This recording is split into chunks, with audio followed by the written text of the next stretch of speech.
नमस्ते। आप सभी का हमारी चैनल पे स्वागत है। तो आज मैं जो बात रखने वाला हूं वो है डिसलिपिडेमिया यानी हाई कोलेस्ट्रॉल। कोलेस्ट्रॉल में बहुत सारी वैरायटीज है, जैसे कि अच्छा कोलेस्ट्रॉल भी है, बुरा कोलेस्ट्रॉल भी है। तो जो बुरा कोलेस्ट्रॉल है वो ज्यादा बढ़ जाए या ट्राइग्लिसराइड ज्यादा है तो उसको बोलते हैं डिसलिपिडेमिया।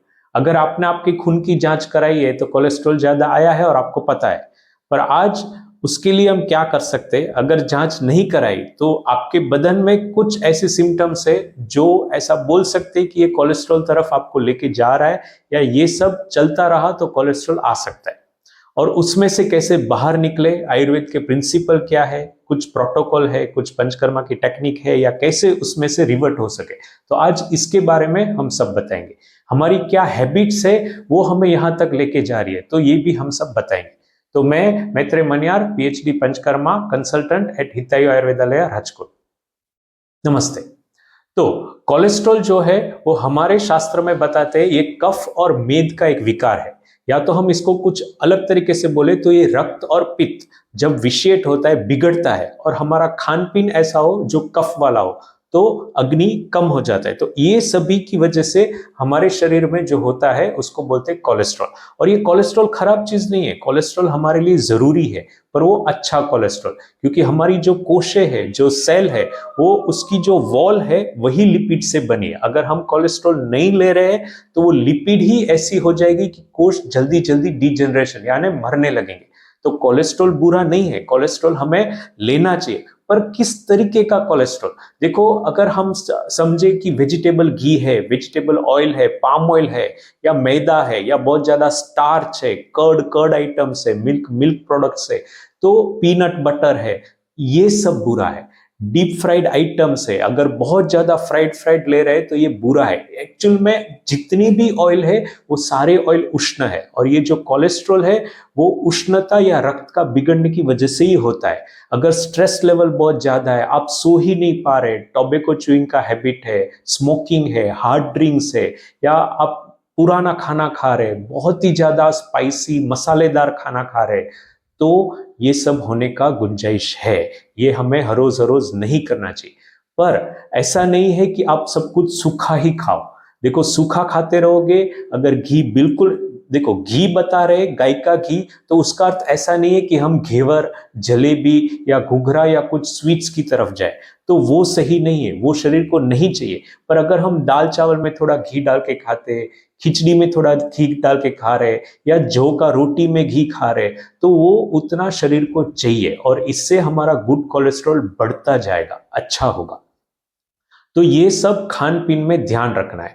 देखो, आपके बदन में अगर आपको लग रहा है कि मुझे अपना शरीर भारी भारी लग रहा है, थकान थकान लग रहा है, सुबह उठते ही मुझे थकान लग रहा है, मेरे जड़ों में दर्द हो रहा है, एडी में सुबह उठते ही दर्द है, या अगर आप ऐसा फील कर रहे कि मेरे को नींद ही नहीं आ रहा है, मेरा सुबह उठता हूं तो भी नींद नहीं हुआ है, एकदम से शरीर भारी भारी है, भूख नहीं लग रही है, बिल्कुल भी रुचि ही नहीं आ रही है, तो ये सारे ऐसे लक्षण है जो हमें धीरे धीरे कोलेस्ट्रॉल तक लेके जाएगा, या हमारा खून गाढ़ा हो रहा है, तो ये नहीं होना देना चाहिए, इसमें से हमें बाहर आना ही है। तो हम क्या कर सकते हैं? तो एक प्रयोग है, एक प्रिंसिपल है, अगर हम उसका पालन कर रहे हैं तो बॉर्डर लाइन से तो हम रिवर्ट हो ही सकते हैं। एक चीज, अगर हम पूरे दिन में खाना खा रहे तो 24 घंटे में सिर्फ 2 टंक ही खाना खाइए।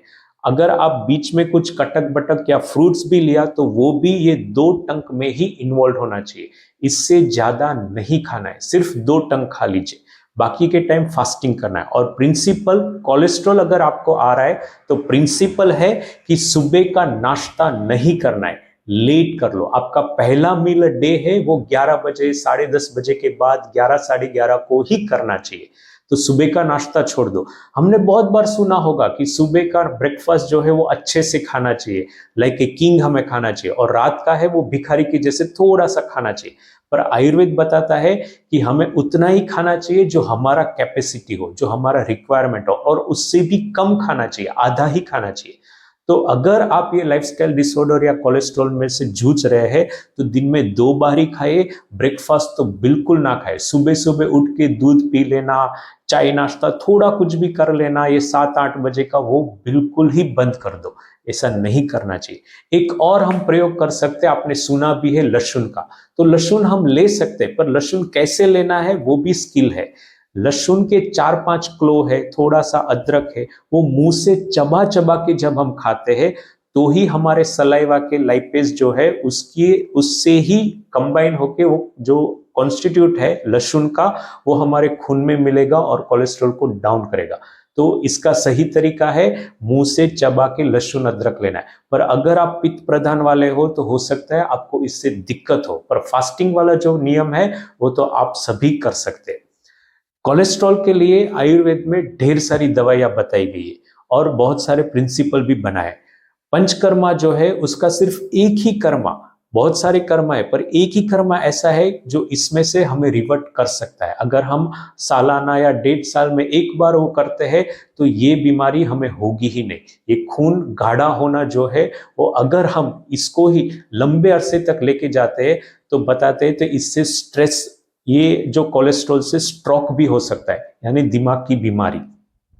कोलेस्ट्रॉल की मेडिसिन तो बहुत अवेलेबल है, वाइडली ये लोग ले भी रहे, पर ये जानना जरूरी है कि यही दवाई से शुगर लेवल बढ़ता जाता है, यानी ये दवाई एक में से निकालते निकालते डायबिटीज कर सकती है। या तो ये ऐसे भी काफी सारे रिसर्च हुए हैं कि यही दवाई से डिमेंशिया यानी ब्रेन डीजनरेशन होने लगता है, क्योंकि कोलेस्ट्रॉल है वो अच्छा है, कोलेस्ट्रॉल हमारा लीवर ही बनाता है और वो बॉडी को जरूरत है इसलिए बना रहा है। पर जब हम ऐसी दवाइयां ले रहे हैं तो लीवर का प्रोडक्शन ही कम होता जाता है और इससे ब्रेन का डीजनरेशन भी हो रहा है। और हमारे आयुर्वेद में घी को गुड कोलेस्ट्रॉल तो बताया ही है और वो भी बता दिया गया है कि घी ही अपने ब्रेन टॉनिक है या ब्रेन के लिए बहुत जरूरी है। तो मैं आप सभी को गुजारिश करूंगा कि ये सब नियम का पालन करें। अगर आप इस बीमारी से जूझ रहे हैं तो आप हमारा संपर्क कर सकते हैं। धन्यवाद।